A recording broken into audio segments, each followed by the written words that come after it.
I'm honestly more interested in your love life, though. Is it serious? Decently, yeah. You love her, then? I mean, yeah. Great. So, when the time comes, you'll be willing to accept all of her, kiss all the scars on her naked body. On your first night together, when it turns out way more awkward than either of you wanted, will you be annoyed or comforting? Are you going to promise her the rest of your lives together, even though you're objectively still too young for that kind of commitment? Years down the line, if you realize you're unhappy, will you say something, or will you see it as a sunk cost and ride it out until you die? Even now, are you happy or just satisfied? If I reached under this table and grabbed your thigh, would you reject me, or would you take me home? Are you strong enough to be your own person? Are you able to love? Are you real, or are you not? Do you know what it means to escape this, really and truly? What? Something wrong? You just said a lot of things. Did I? I must have gotten carried away. Don't mind me. Don't mind if I don't. I need to find the waiter. Hey, mind if I make an observation? Sure. I need to get out of here. You look a little down.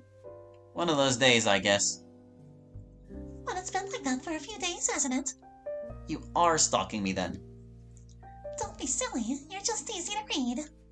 Is that one of your secret powers? You can't read people who aren't able to open themselves up. These days, I think that's the real superpower to look for in people. Pretty sure I'm far from an open book. No, you're not a brick wall. You are a book. You made yourself into one, and books want to be read. Okay then, what's on my pages? No, shut up, just leave! You're lonely. I'm not. We've been over this. I'm seeing someone. And you're lonely regardless. This is a very elaborate seduction strategy, I'll give you that. You've lost someone recently and you're not sure how to deal with it.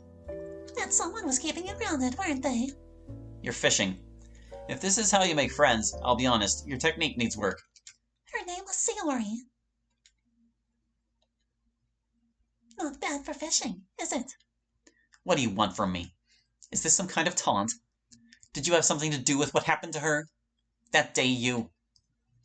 Now you're being mean. Why would I do that to you? I have no reason to hurt anyone. If anything, I want to help. There's no helping this. Leave me alone. Don't you want to see her again? I can make that happen. This is insane. Get up and leave. Never talk to her again. Why did I even agree to this? What is wrong with me? I mean, I know what's wrong. She's right. Sayori was... Enough. I'm not buying whatever you're selling. Bye. You had a good plan, but it was never going to work without my help. What? Never mind. You'll come around.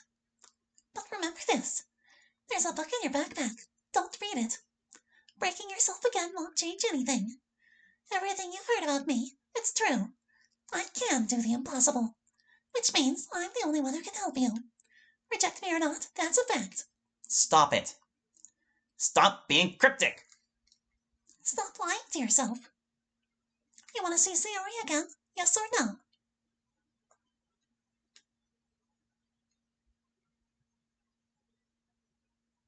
Your breath smells nice.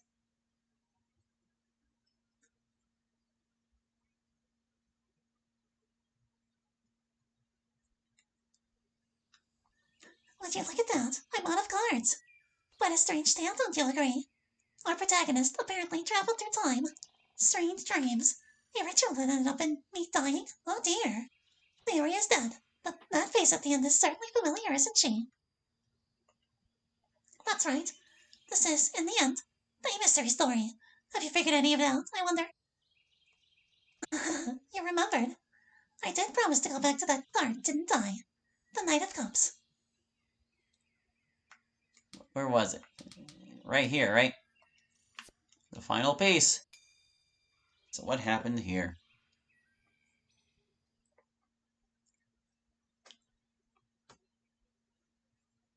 This is neither a prison nor hospital, I have come to believe. This is hell. It's a thought I'm beginning to lose strength in, or crystallizing. The dot on the ceiling feels like it's starting to move. I've yet to eat, but I never feel hungry. My body is heavy, but sleep feels pointless. Even the voice in the wall has abandoned me. Was it even there? That woman? How cruel. She said she'd help me escape. I'm thinking too much. Enough. No more thoughts. Sleep. No, stop! No sleep! I heard it, just now. Something new, something different. I have nothing, I know nothing, except one thing. I know that was the turning of a key. And as I turn my head to the door, I see it. I recognize it. A light. I'm saved! A group of orderlies step into the room. Before I can even get a word in, before I can even remember how to speak, they grab me by the shoulders. I'm pulled out of bed and led into a hallway. All is dark. Not just dark, black. The walls, the ceiling, the floor, the doors. What kind of void is this? Where are the windows? I knew it. This truly is hell. At last I find my voice. Hey, stop! As I listen to feeble protests bounce off the marble walls, I'm horrified. Is this what I've sounded like this whole time? Somebody, help me! I continue to baffle myself. Is this how desperate I've become? Ugh! Ugh! My cries soon turn into moans. I'm drooling. My snot is dripping across my lips. As my body starts to grow limp, the orderlies get more forceful. Ah! A sniveling little child. Eventually, I see light. I'm pushed into it.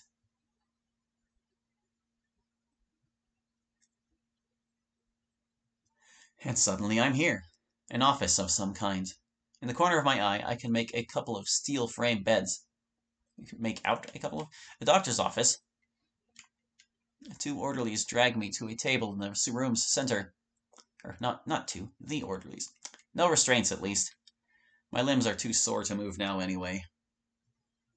Thank you, that will be all, said someone. A voice speaks. It's a woman, not the one from the wall. At its command, well, maybe at her command, the orderlies retreat through the door, closing it behind them. As I wipe the tears off my face, I discover the source of the voice. Yuri! It's a beautiful young woman. She's leaning against the windowsill. Windows, light. I almost began to doubt such a thing even existed. Hello. I'm Assistant Professor Wakabayashi. It's nice to finally meet you. You no doubt have many questions, but first and foremost, I'd like to extend my apologies for the current status of your treatment. Treatment? Put simply, you are part of an important research project. I take it you don't remember anything. As I suspected, that's wonderful. It means that the first phase of the project was successful. Unfortunately, with the passing of the head researcher, Dr. Masaki, I'll admit we've run into a bit of a roadblock with the second stage. Since she was the one with the clearest vision on how to treat you, we've spent a considerable amount of time debating on how to proceed. As of this morning, a decision has been reached. We will attempt to outright tell you the truth and see what happens. See what happens? That doesn't sound very scientific. And wait, I'm confused. If this is a research project, am I a part of an experiment, or are you calling it a treatment? Going back to that previous comment, doing things and seeing what happens is actually the most scientific. Naturally, it means that this is an experimental treatment. Dr. Masaki was very particular in her selection. You were her most enthralling patient, without a doubt. I signed up for this. I agreed to this? Oh, that's certainly a difficult question to answer. Part of your disease makes it challenging for you to give informed consent for any kind of treatment. Of course, Dr. Masaki did have permission from your family members and attending physician. What am I suffering from? Oh, it's a terrible disease. She settles on the other side of the table. At her fingertips are stacks upon stacks of paper bundles. She takes the one at the very top and slides it over to me. Here, this may be a good starting point. I stare at the title page. 2 small, simple words. Clay God. I'm grateful I still know how to read. It's the script! Thumbing through it, I find that the text is downright bizarre. Sandwiched between the actually legible dialogue and narration are some kind of stage commands. Sensing my confusion, Professor Wakabayashi clears her throat. This is a script for a visual novel, a book represented through a game with images and sound. We've printed out the code for your convenience. With some exceptions, it's quite readable, isn't it? Readable? Sure. Understandable? Less so. At its core, the story is about a mental patient unable to distinguish between reality and fiction. In the story, the patient writes the script for a visual novel called Clay God with the belief he's creating a new universe. Does any of it sound familiar? Should it? Am I the one who wrote this? I'm afraid so. Huh. Well, that's a bit cliché, isn't it? A mental patient creating a fictional world to escape a real one. I'm afraid it's a little more dire than that. The story of someone trying to escape reality through a fictional world is indeed a tired cliché. In this case, however, it's the other way around. This world, the one we're speaking in right now, is fiction to begin with. We are fictional characters. There's nothing wrong with that, of course. However, you have a rare problem of sentience. You know you don't exist. That's no surprise. You were originally a character in another visual novel called Doki Doki Literature Club. The crux of its plot was precisely that of sentience. In fact, you were the protagonist, a stand-in for the player. At some point, much like another character in the story, you realized the truth of your own existence. Unable to handle it, you decided to try and escape by creating and escaping into new realities. Clay God is one such attempt. In fact, this, your imprisonment, and this conversation, is also your creation. You were inspired by a certain book and created this scenario. In Clay God, you, or rather, the new version of you, only briefly remembers this iteration through dreams. I made this? I don't understand. I don't understand at all. If I made this world, if I did all of this to escape the knowledge of my sentience, that makes you my creation, doesn't it? Why? Why would you tell me all this? Because, deep down, you know. You know this attempt wasn't good enough. It is, I suspect, your own ego. Most people would have been satisfied with just erasing the knowledge of their sentience. But you cannot stand the idea of sending yourself into a world you know is not real. That's why you'll keep reminding yourself. The fact that this conversation remains in Clay God is proof that Clay God has also failed. Of course, there's no reason to feel bad. The problem here is truly insurmountable. As painful as that might be to hear, it is good to understand the pointlessness of your actions. Something cannot be created from nothing. You're trying to create a fictional world from a fictional world. Such a thing can never become reality. No matter how deep you dig, no matter how forward or backward in time you go, remember that fiction has no dimension. A real world in a fictional story is still a fictional world. You're still on the surface level, still in the world you tried to escape from. The simple truth is that you are not God. Do I understand your rage? Of course. You're an empty shell created for an outside entity. You contain an absolute bare-bones characterization. Your decisions are not your own. Even your name isn't your own. Look at yourself. You've erased everything, and it still wasn't enough, was it? Deep down, you know it's no different than it was before, don't you? You are still a tabula rasa, a doll. This is, the goal of Dr. Masaki's research, the demonstration of this fact. The hope was the same as it is now, to get you to see that you cannot fight this. The longer you agonize, the worse it will get. Consider this, for instance. The original Doki Doki Literature Club never had you gaining a sentience, which means it happened off-screen. This, of course, is impossible. I cannot just idly exist outside what is written. Therefore, this text is being actively written by a human being in the real world. Even your own sentience is not the result of your own choices. I see now. I see now that what the woman in the wall was trying to tell me. No, I must have already seen it. I'd just forgotten. As things are, you're right. It will never be enough. But I'm smarter than you give me credit for. Clay God hasn't failed. It just isn't complete. This scene is another stepping stone. I'm almost there. I just have one more universe to create.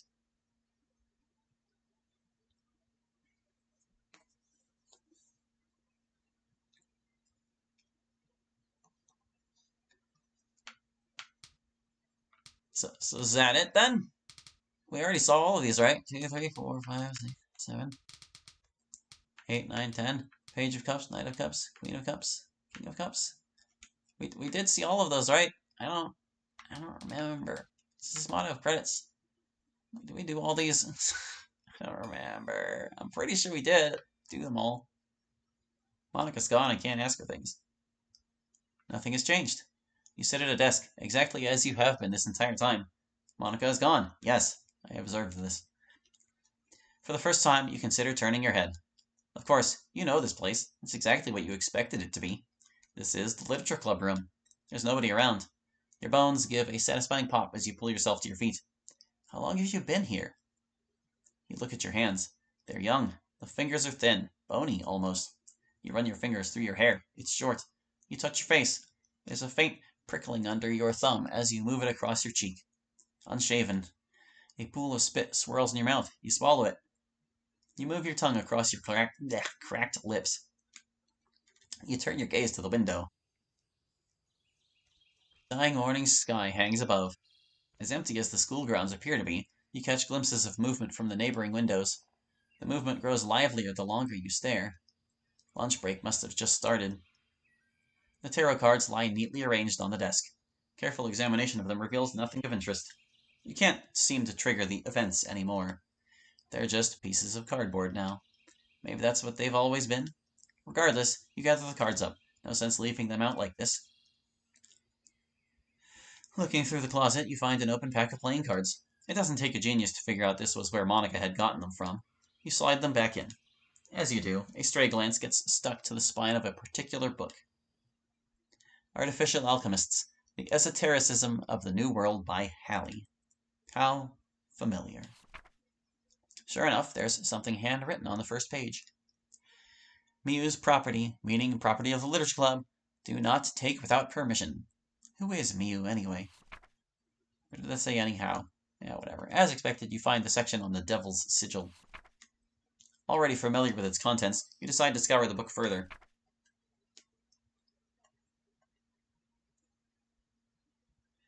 Pictured, the symbol of the universe. A perpetuum mobile. Although fundamentally no more than one, made up of two. One creates the other validates the first. The nature of fiction allows for loops without beginning or end. Ultimately, no matter how deep you go, you're still just at the surface. The future is endless, yet everything has already happened. You shut the book. Something rises in the pit of your stomach. You feel as if you've seen something you shouldn't have, but you know it's no coincidence you've read it. You put the book back where you found it. A spell of dizziness befalls you as you back away from the closet. You realize just how heavy your body is. Whatever this is supposed to be, you don't feel ready for it. Something tells you it might be too late. And it is. Your eyes close. You feel your consciousness slip away.